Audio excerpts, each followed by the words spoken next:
Salam saudara-saudari yang saya kasih dalam nama Tuhan Yesus. Puji Tuhan kita dapat beribadah pada hari ini. Walaupun kita masih berada dalam PKP, tetapi kita percaya Tuhan juga hadir bersama-sama dengan kita. Pada pagi ini saudara-saudari, saya akan membawa satu tema firman Tuhan yang bertajuk Sentuhan Ilahi. Sentuhan ilahi. Saudara-saudari, Bapak Ibu yang saya kasihi, seringkali kita berdoa dan mohon mukjizat untuk kesembuhan dan yang lain-lainnya. Sudah bertahun-tahun, ada yang berpuluh-puluh tahun kita mengharapkan dan terus mengharap, tetapi juga jawabannya tidak kunjung tiba. Tetapi pada hari ini saya akan membawa kita melihat firman Tuhan, di mana ada seorang perempuan yang sudah menderita 12 tahun lamanya. Dan tidak ada siapapun yang dapat menyembuhkannya. Dan dalam firman Tuhan itu, dia disembuhkan. Berarti kesembuhan itu masih terjadi. Mukjizat itu masih ada. Nah, bayangkan 12 tahun. Daripada derajah 1 hinggalah derajah 6. Banyak yang kita buat. Kita belajar itu dan belajar ini. Kita pergi ke sekolah, pulang dari sekolah, dan banyak yang kita boleh buat. Banyak peningkatan, pertambahan yang kita alami. Tetapi bayangkan, perempuan ini sudah 12 tahun. Dia sudah mengalami banyak keperitan. Dia sudah mengalami banyak penderitaan. Dia sudah ke hulu hilir mencari tabib, mencari dokter untuk merawat penyakitnya. Tetapi tidak juga sembuh. Mari kita baca daripada Matius pasal yang ke-9 ayat yang ke-20. Matius pasal 29 pasal 9 ayat 20. Ayat 20 dikatakan, pada waktu itu seorang perempuan yang sudah 12 tahun lamanya menderita pendarahan maju mendekati Yesus dari belakang dan menjamah jubahnya. Karena katanya di dalam hati, asal ku jamah saja jubahnya, aku akan sembuh. Perempuan ini berkata, asal ku jamah saja jubahnya, aku akan sembuh. Tetapi Yesus berpaling dan memandang dan dia serta berkata, teguhkanlah hatimu, hai anakku, imanmu telah menyelamatkan engkau. Maka sejak saat itu, sembuhlah perempuan itu. Puji Tuhan, sentuhan ilahi.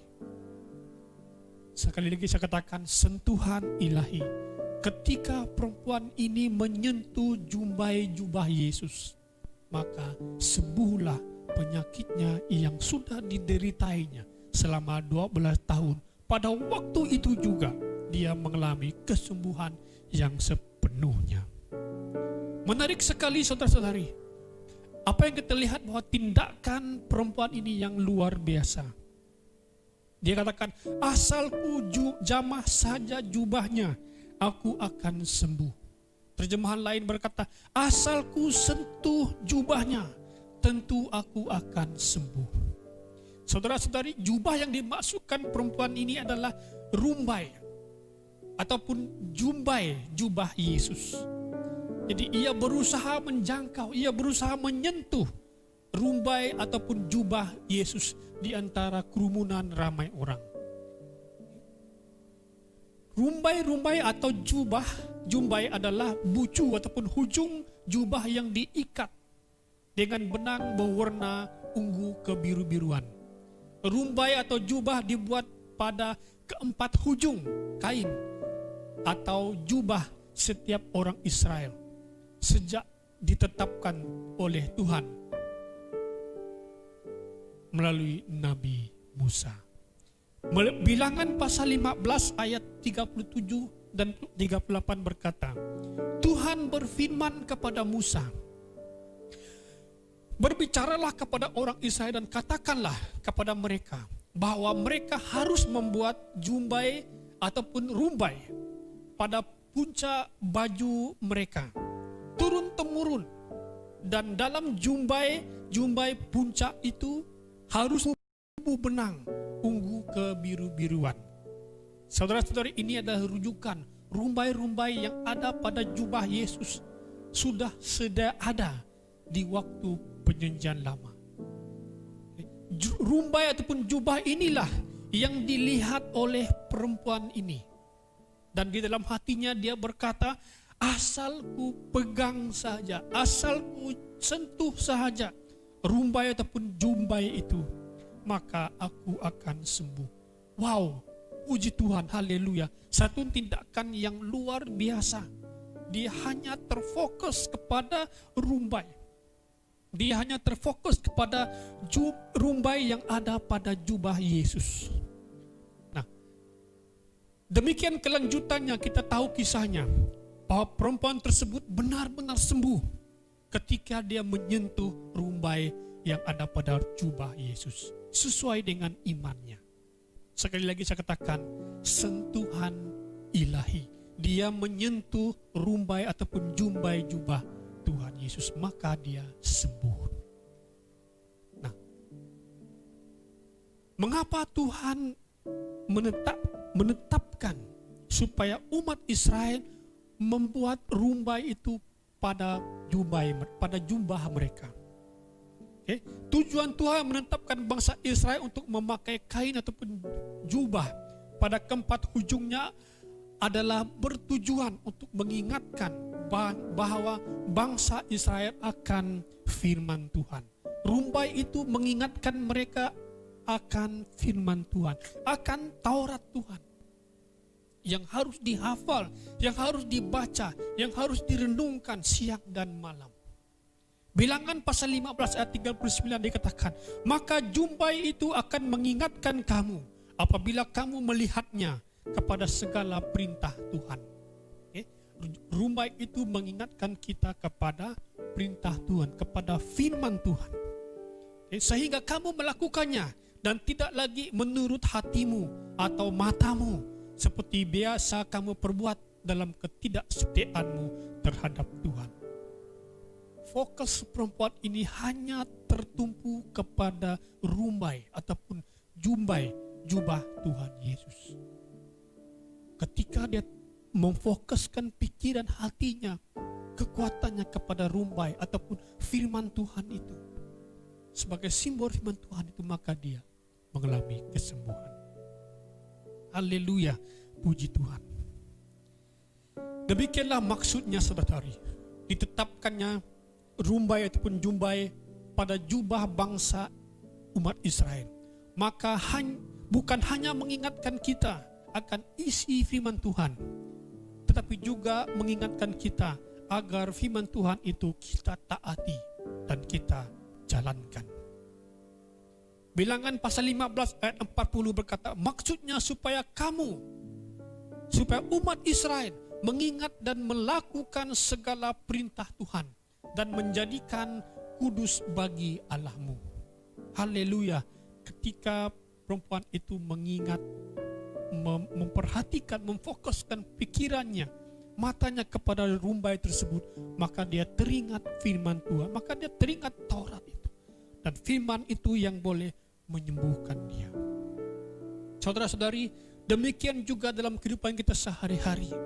Kita selalu mau mengingatkan firman Tuhan dan melakukan segala perintah Tuhan, maka seperti yang terjadi pada perempuan tersebut. Jelas ditulis, Tuhan Yesus mengatakan, aku merasakan ada kuasa keluar dari diriku saat jumbai itu digenggam oleh iman. Yesus merasakan ada kuasa yang keluar daripada tubuhnya ketika perempuan itu menyentuh rumbai ataupun jubah Tuhan Yesus. Saudara-saudari, ketika kita mengingat firman Tuhan dan melakukannya seperti apa yang diperintahkan, maka saat itu kuasa Tuhan akan mengalir. Kuasa Tuhan akan mengalir dan kita dapat melihat mukjizat demi mukjizat dalam kehidupan kita sehari-hari. Doa dan puasa, doa dan berharap penting dalam kitab mohon Tuhan bekerja dalam hidup kita. Tetapi kita juga harus meletakkan firman Tuhan sebagai dasar doa kita. Maka ketika kita berdoa, maka ketika kita melakukan firman Tuhan, maka kita akan mengalami mukjizat demi mukjizat. Saudara-saudari, tinggallah di dalam firman Tuhan. Yesus berkata dalam Yohanes pasal 15 ayat 7, dia katakan, jikalau kamu tinggal di dalam aku dan firmanku tinggal di dalam kamu, mintalah apa yang kamu kehendaki dan kamu akan menerimanya. Saudara, perempuan ini hanya menginginkan untuk menyentuh rumbai ataupun jumbai jubah Tuhan Yesus. Itu saja yang dia inginkan. Itu saja yang dia perlukan agar dia sembuh. Dengan iman ketika dia menyentuh, maka dia mengalami kesembuhan. Saudara-saudari, pertanyaan buat kita, mengapakah perempuan ini yang menderita selama 12 tahun ini, ketika dia menyentuh jumbai jubah Tuhan Yesus dan dia mengalami kesembuhan? Mengapa tidak menyentuh bagian lain? Kaki kah? Tangan kah? Bahu kah? Tetapi rumbai itu. Nah, sekali lagi saya katakan, rumbai itu memperingatkan dia akan firman Tuhan yang harus dipercayai, yang harus ditaati, dan yang harus dilakukan. Ketika kita datang kepada firman Tuhan, ketika ada masalah COVID-19 ini, ketika ada krisis di sekitar kita pada hari-hari terakhir ini, kita datang kembali kepada Tuhan. Kita datang kembali kepada firman Tuhan. Kita tinggal di dalam firman Tuhan, membaca, merenungkan, melakukan firman Tuhan.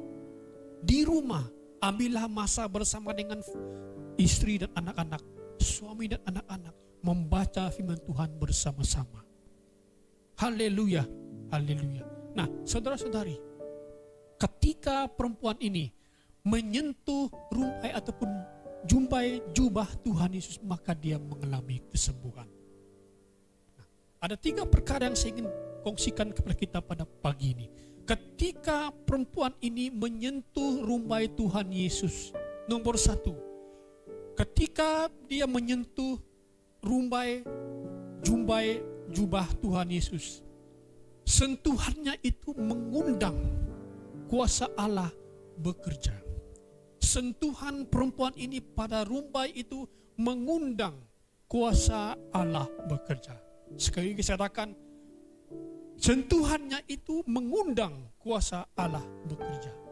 Jelas dituliskan oleh firman Tuhan. Yesus berkata begini, aku merasakan ada kuasa keluar dari diriku saat jumbai itu digenggam oleh iman. Wow, Yesus sendiri mengatakan bahwa ada kuasa yang mengalir keluar dari diriku. Berarti ketika dia menyentuh, ketika dia menjamah rumbai jubah Tuhan Yesus, maka dia sedang mengundang kuasa Allah bekerja. Saudara-saudari, kita cari kuasa sini sana, kita cari kuasa penyembuhan sini dan sana. Tetapi ingat, firman Tuhan itu berkuasa, bagaikan pedang bermata 2 yang berkuasa memecahkan, membelahkan hati yang keras. Kuasa firman Tuhan itu luar biasa. Ketika perempuan itu menyentuh rumbai jubah Tuhan Yesus, maka kuasa Allah mengalir dan dilepaskan ke atas tubuhnya sehingga dia mengalami kesembuhan. Saat Daud memberitahukan bahwa dia telah memotong bucu ataupun punca jubah Saul, Saul pun mengerti bahwa dia telah kehilangan otoritinya sebagai orang yang diurapi. Wow. Berarti ketika rumbai ataupun jumbai jubah itu sudah dipotong daripada Saul, dia merasakan bahwa tidak ada kuasa lagi, tidak ada urapan lagi di dalam dirinya. Saudara-saudari, firman Tuhan itu harus hidup, harus bekerja dalam diri kita. jika kita tidak mengalami kuasa firman Tuhan, jika kita tidak membaca firman Tuhan, jika kita tidak menghidupi firman Tuhan, jika kita tidak memiliki firman Tuhan itu dalam hati kita, dalam hidup kita, maka apapun yang kita dapat buat, apapun yang kita buat, tidak ada kuasanya, tidak akan ada urapannya. Firman Tuhan itu harus ada di dalam diri orang percaya.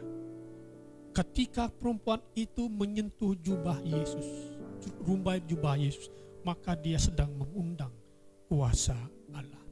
Dan kuasa Allah bekerja sehingga dia disembuhkan. Yang pertama.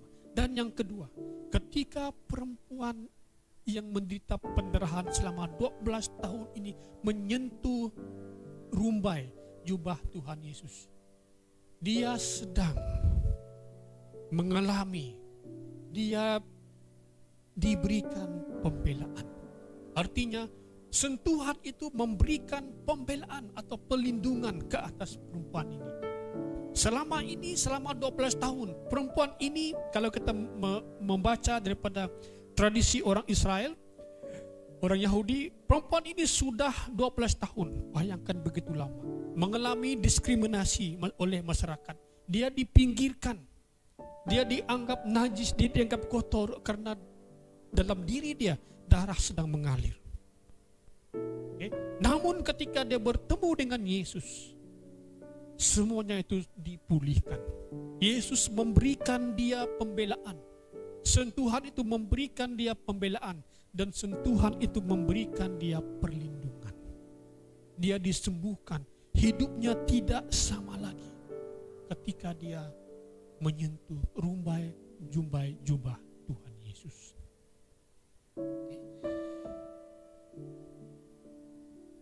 Yeremia pasal 29 ayat 13 berkata, apabila kamu mencari kamu akan menemukan aku. Apabila kamu menanyakan aku dengan segenap hati. Kalau kita mencari Tuhan, kalau kita datang kepada Tuhan, maka kita akan bertemu dengan Tuhan. Ketika kita mencari Tuhan di mana-mana, kita tidak akan bertemu Tuhan. Tetapi ketika kita mencari Tuhan di firman Tuhan, maka kita akan bertemu dengan Tuhan. Ketika perempuan ini menyentuh rumbai ataupun rumbai jubah Tuhan Yesus, dia mengalami pembelaan, dia mengalami perlindungan. Saudara-saudari, hari-hari terakhir ini kita digegarkan dengan krisis COVID-19. Ketika dokter ataupun saintis sedang mencari obat ataupun vaksin, masih belum menemukan. Saya percaya hanya firman Tuhan yang dapat bekerja, yang dapat menyembuhkan.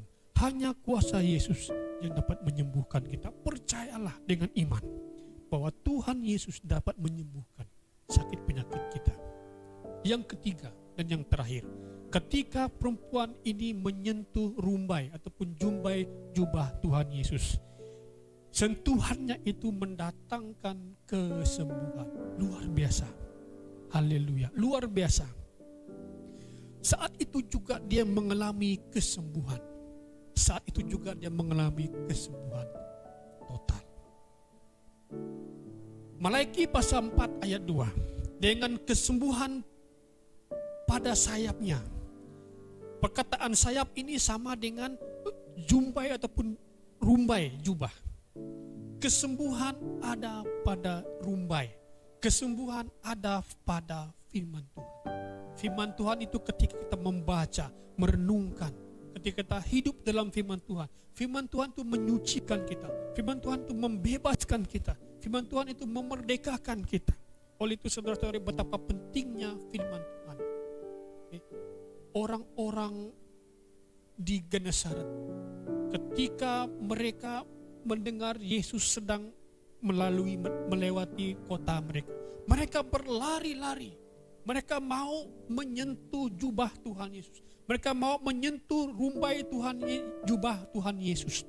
Dalam Markus pasal 56 dikatakan, kemanapun ia pergi, Yesus, ke desa-desa, ke kota-kota, ke kampung-kampung, orang meletakkan orang sakit di pasar dan memohon kepadanya supaya mereka diperkenankan.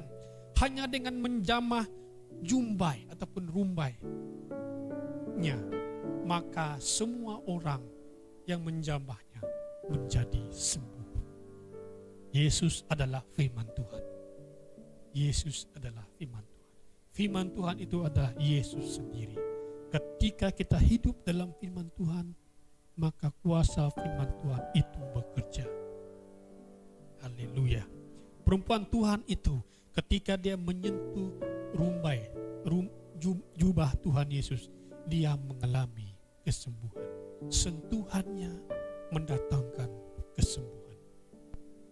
Saudara-saudari, nomor satu, ketika dia menyentuh rumbai jubah Tuhan Yesus, sentuhan perempuan ini, nomor satu, mengundang kuasa Allah.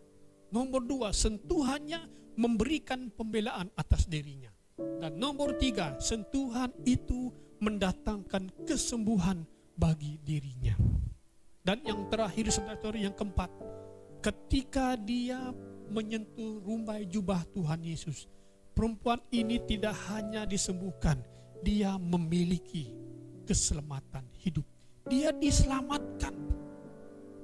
Ketika dia datang kepada Yesus, mungkin iman dia hanya mendengar, mungkin iman dia hanya sejarah, hanya keturunan-keturunan daripada nenek moyang, tapi dia tidak sungguh-sungguh mengalami kuasa Tuhan. Dia tidak sungguh-sungguh mengalami Yesus dalam dirinya. Pada saat itu ketika dia menyentuh rumbai jubah Tuhan Yesus, maka dia saat itu memiliki keselamatan hidup. Saudara-saudari, pada hari terakhir ini orang takut, orang khawatir mati. Orang bimbang jika virus ini ada pada mereka, karena mereka tidak tahu kemana mereka akan pergi setelah kematian. Tapi sebagai orang percaya, sebagai orang yang sudah mengalami keselamatan di dalam Yesus, kita tidak perlu bimbang. Karena ketika kita mati pun, kita mempunyai tempat di surga. Allah mempunyai tempat bagi kita. Markus pasal 5 ayat 33. Perempuan itu yang menjadi takut dan gentar dan tersungkur di depan Yesus dengan tulus memberitahukan segala sesuatu kepadanya. Pada mulanya dia takut karena dia belum tahu Yesus. Ketika dia menyentuh Yesus, jumpai Yesus, maka dia mulai mengalami kuasa Allah. Haleluya, dia memiliki keselamatan hidup. Saudara-saudari, jika Anda datang kepada Sang Juru Selamat, dia akan menyelamatkan kita. Dia akan menyelamatkan saudara-saudari. Dimanapun kita berada pada hari ini, datanglah kepada Juru Selamat. Jika Anda belum terima Tuhan Yesus sebagai Tuhan dan Juru Selamat, jika Anda masih menduakan hati Anda semada menerima dia atau tidak, pada hari ini saya mau katakan, datanglah, berlarilah, sentuhlah rumbai Tuhan Yesus, maka Anda akan memiliki keselamatan. Yesus berkata kepada perempuan ini, imanmu telah menyelamatkan engkau. Pergilah dengan selamat. Pergilah dengan selamat dan sembuhlah dari penyakitmu. Tidak hanya dia sembuh, tetapi dia selamat. Tuhan Yesus luar biasa. Tidak hanya Tuhan Yesus tabib ajaib, dia juga penyelamat kita. Haleluya, haleluya. Sebagai kesimpulan, sentuhan ilahi. Sentuhan itu mendatangkan kuasa Allah. Sentuhan perempuan itu memberikan pembelaan atas dirinya. Dan sentuhan itu mendatangkan kesembuhan. Dan sentuhan perempuan itu pada jubah Yesus, rumbai-rubah Tuhan Yesus, mendatangkan keselamatan yang kekal bagi dirinya. Haleluya. Mari kita tunduk kepala kita berdoa. Terima kasih Yesus buat firman Tuhan yang luar biasa hari ini. Seorang perempuan yang sudah 12 tahun mengalami pendarahan, ketika dia berjumpa dengan Yesus, saat itu juga dia disembuhkan. Haleluya Yesus. Kami berdoa Tuhan, biarlah kuasa firman Tuhan yang sebagai rumbai ataupun jumbai pada bucu jubah Tuhan Yesus juga akan bekerja dalam hidup kami. Ketika kami hidup dalam firman-Mu, firman Tuhan itu akan memberi kesembuhan bagi batin kami, bagi tubuh kami. Firman Tuhan itu akan membebaskan kami. Firman Tuhan itu akan melindungi kami. Dan firman Tuhan itu akan memberkati hidup kami. Terpujilah nama Yesus. Aku berdoa memberkati jemaatmu pada hari ini. Dimanapun mereka berada, biar mereka hidup di dalam firman Tuhan. Memiliki kerajinan untuk membaca, menyelidiki, hidup di dalam firman Tuhan. Haleluya. Terpujilah namamu. Di dalam nama Tuhan Yesus kami sudah berdoa. Amin. Mazmur 91 berkata, orang yang duduk di dalam lindungan yang maha tinggi akan bermalam dalam naungan yang maha kuasa. Akan berkata kepada Tuhan, tempat pelindunganku dan kubu pertahananku, Allahku yang kupercaya. Sungguh, dialah yang akan melepaskan engkau dari jerat penangkap burung, dari penyakit sampar yang busuk. Dengan kepaknya ia akan menudungi engkau, di bawah sayapnya engkau akan berlindung. Kesetiaannya ialah perisai dan pagar tembok. Engkau tidak usah takut terhadap kedahsyatan malam, terhadap panah yang terbang di waktu siang, terhadap penyakit sampar yang berjalan di dalam gelap, terhadap penyakit menular yang mengamuk di waktu petang. 1000 orang rebah di sisimu dan 10.000 di sebelah kananmu, tetapi itu tidak akan menimpamu. Engkau akan hanya menontonnya dengan matamu sendiri dan melihat pembalasan terhadap orang-orang fasik. Sebab Tuhan ialah tempat perlindunganmu, yang maha tinggi telah kau buat tempat perteduhanmu. Malapetaka tidak akan menimpa kamu, dan tulah tidak akan mendekat kepada kemahmu. Sebab malaikat-malaikatnya akan diperintahkannya kepadamu untuk menjaga engkau di segala jalanmu. Mereka akan menatang engkau di atas tangannya, supaya kakimu jangan terantuk kepada batu. Singa dan ular tedung akan kau langkahi. Engkau akan menginjak anak singa dan ular naga. Sungguh hatinya melekat kepadaku, maka aku akan meluputkannya. Aku akan membentenginya, sebab ia mengenal namaku. Bila ia berseru kepadaku, aku akan menjawab. Aku akan menyertai dia dalam kesesakan. Aku akan meluputkannya dan memuliakannya. Dengan panjang umur akan kukenyangkan dia, dan akan kuperlihatkan kepadanya keselamatan daripadaku. Jemaat yang saya kasih, marilah kita sambut berkat Tuhan. Sambil kita menerima berkat Tuhan pada hari ini, sambutlah berkat Tuhan. Kiranya Tuhan memberkati kamu dan melindungi kamu. Tuhan menyinari kamu dengan wajah-Nya dan memberi kamu kasih karunia. Dan Tuhan menghadapkan wajah-Nya kepada kamu dan memberi kamu kedamaian. Kami sambut berkat ini di dalam satu nama yang besar, yaitu nama Tuhan Yesus Kristus, nama di atas segala nama. Semua yang percaya katakan, amin, amin, dan amin. Tuhan memberkati kita.